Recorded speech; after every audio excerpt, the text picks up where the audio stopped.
broken stuff, let's take care of the problem right here on Justin's Joint.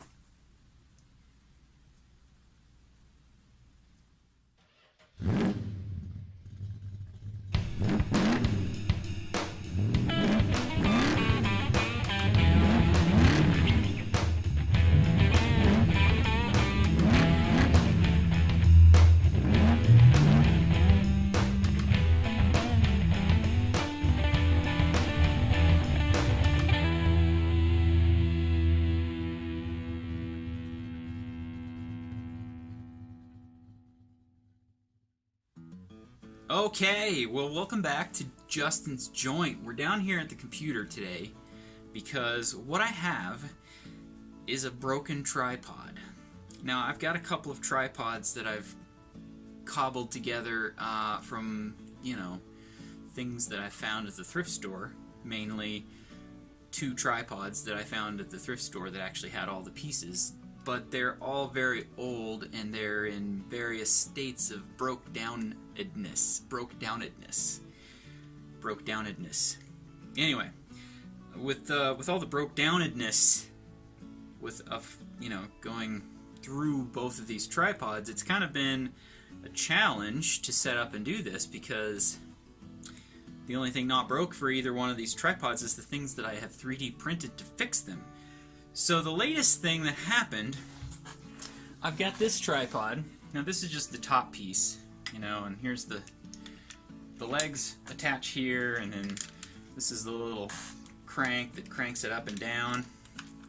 Well, what happened, the legs attach here, and then there's this base plate that goes on right here. Okay? And then that locks in the base plate. Somehow. Yeah, somehow. There we go. That locks in the legs. Now, over time, this is a really old tripod. What you'll notice is that this piece is bent. Like, this isn't flat anymore. And the other problem is that this happened. Of course, now that I glued it, it's not going to come apart.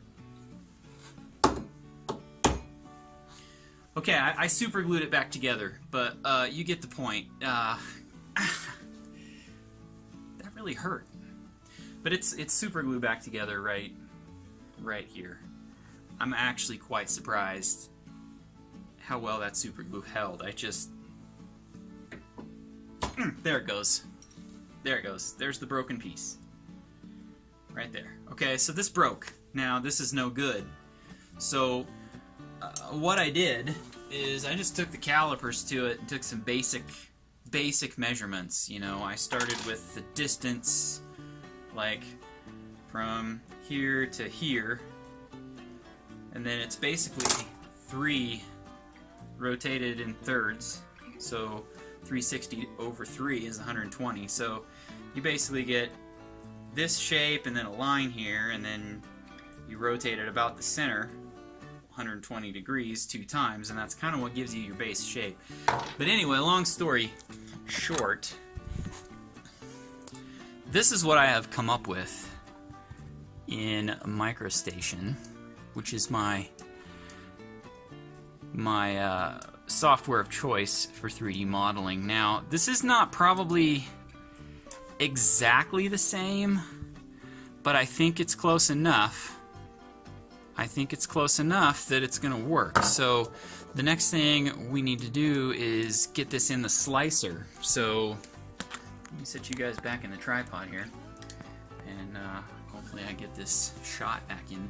So what I'm going to do is I'm going to export this out of MicroStation.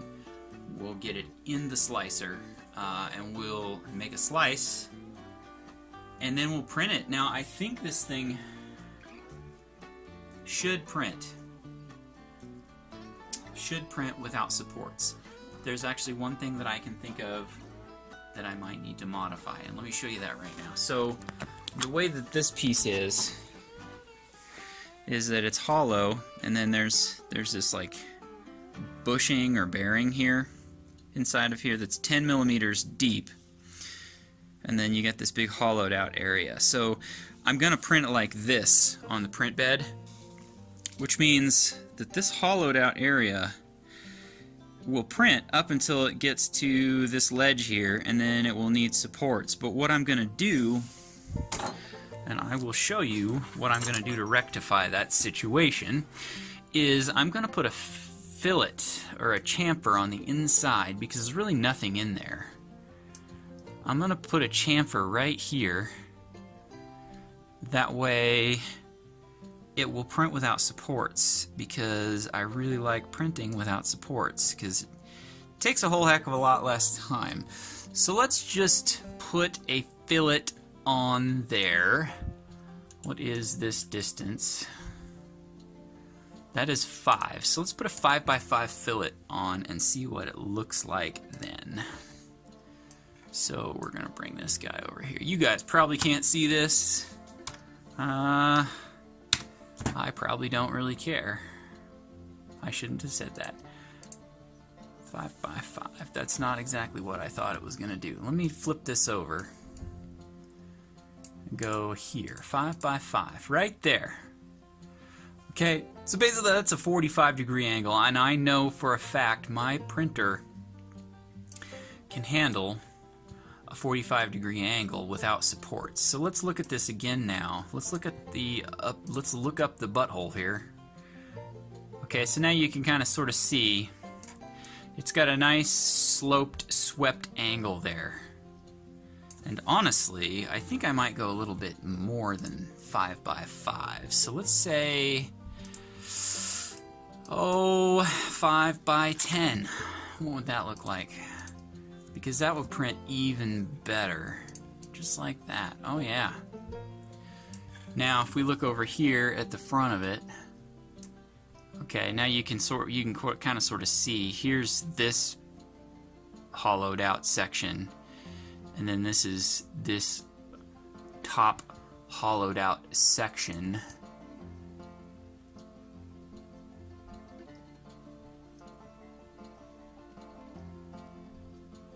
Except something doesn't look right now all of a sudden. That doesn't look right. Oh, that's why. Because I put this big fillet in. Oh, I don't like it. I don't like it all of a sudden. Look what it did to me. Alright, so we got to try this again. My toolbox is here. Oh, that's because I had it locked. We got to unlock that. 5x10. Alright, let's try that now. There we go. That looks more like what I was hoping it would look like. So if we look at this in the front view, now we should have a 10 millimeter, yes, a 10 millimeter lip there, and then we should have a 10 millimeter chamfer here. Yes, we do. Okay. And then this chamfer should be 5. Let's just check on that, and it is 5. Okay, so I think we're ready to send this piece to the printer. Now, what I did is, you know, I basically just kind of roughed out the measurement, and then I kind of took a guess, because the front, you know, these surfaces are chamfered a little bit. This is 7 millimeters thick, so I put a 7x1 chamfer on it. And I think to dress it up a little bit more, I might put some fillets all the way around here just to kind of make it look a little bit more clean and awesome. But I don't really know that it's all that terribly important to do that. I think what I'm going to try to do is get it into the slicer now and slice it, and then we will run it to the printer and see what happens. So for me, it's going to be about 10 minutes. For you, it's going to be instantaneous. So hang tight for just a second. Alright, we are back. Now, this is the finished product brought into Cura. So what I've got here is the finished piece, just basically set up and ready to go. Now, I need to check my settings over here to make sure that everything looks good, because I believe I want to print this solid. let's have a look here. Support everywhere. I do not want support. I want infill 30%. I want to make that, man, that's already a 6-hour piece.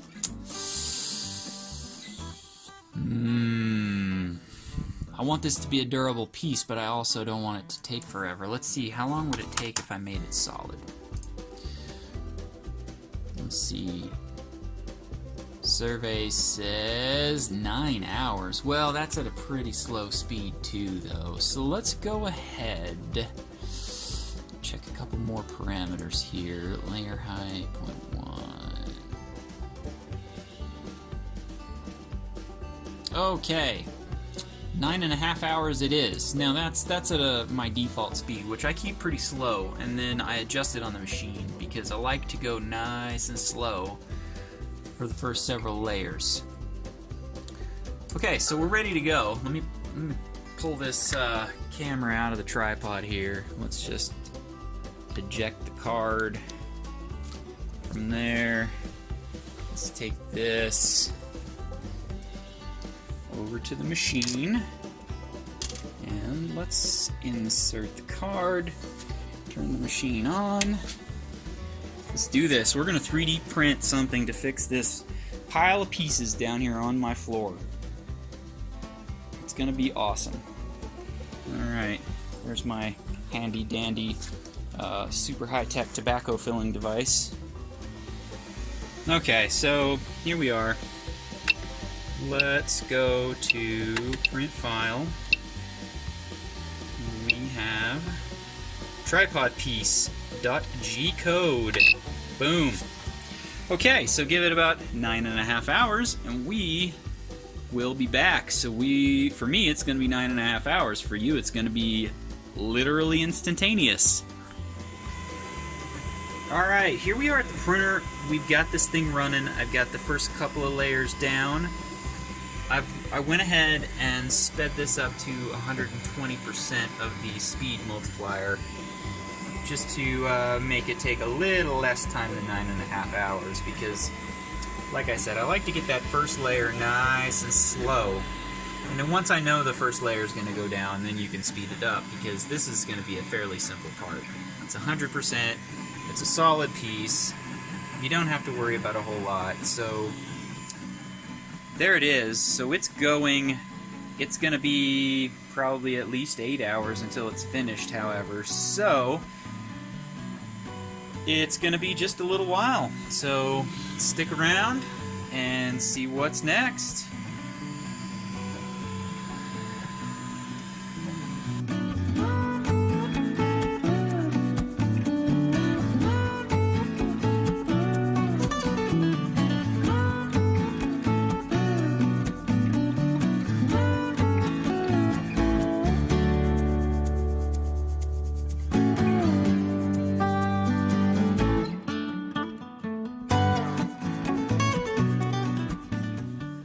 Alright folks, we're back. We've got the tripod that's all busted, and we've got the piece that came off the 3D printer, and we have the screws that go in it.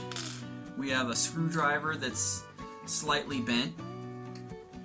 I probably tried to pry something.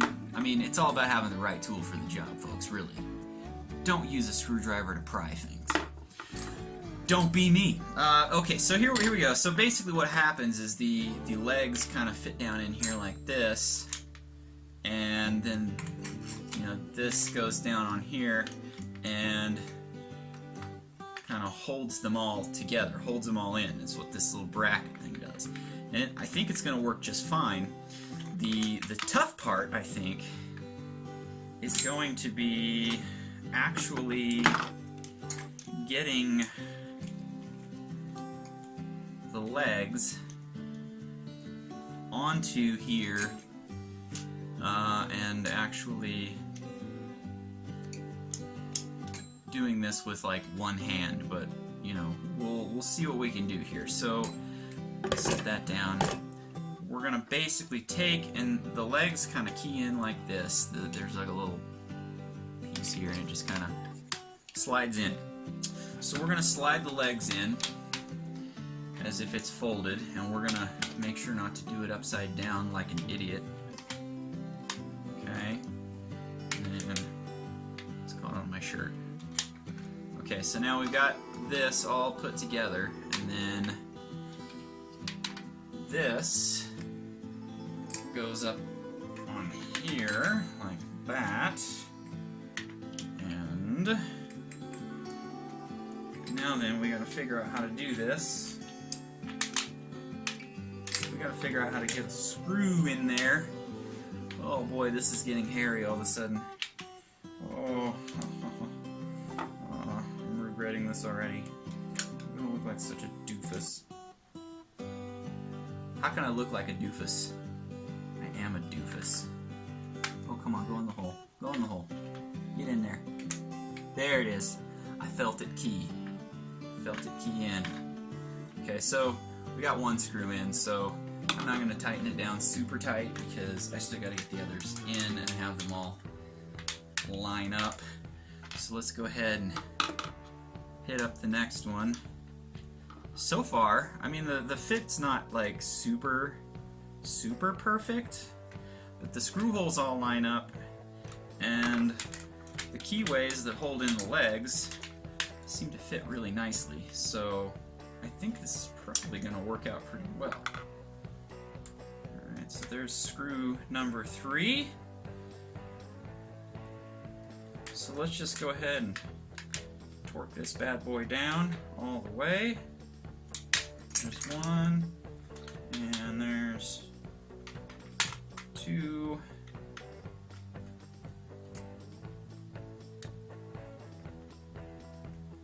And here is number 3. Third time is a charm. Okay.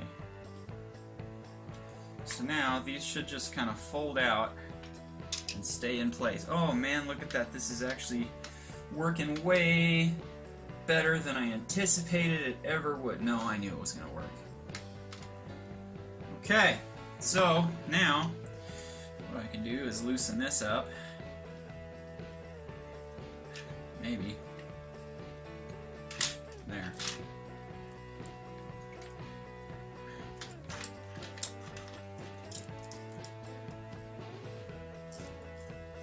This happened. The layers delaminated. However, you know what? I think that I don't really need that, because it really didn't do anything for me anyway. The real goal here is to have the legs hold together, and so far I think the legs are going to hold together just fine. Yes, the legs are going to hold together just peachy. So here's the new tripod with the new piece, and everything is back the way that it should be. So I think what I'm going to do is set this up and maybe pull the camera off my other broken tripod and have a look and see if we think that it worked or not. So just give me a second. Let me pull these legs out, and then we'll have a look at how this turned out.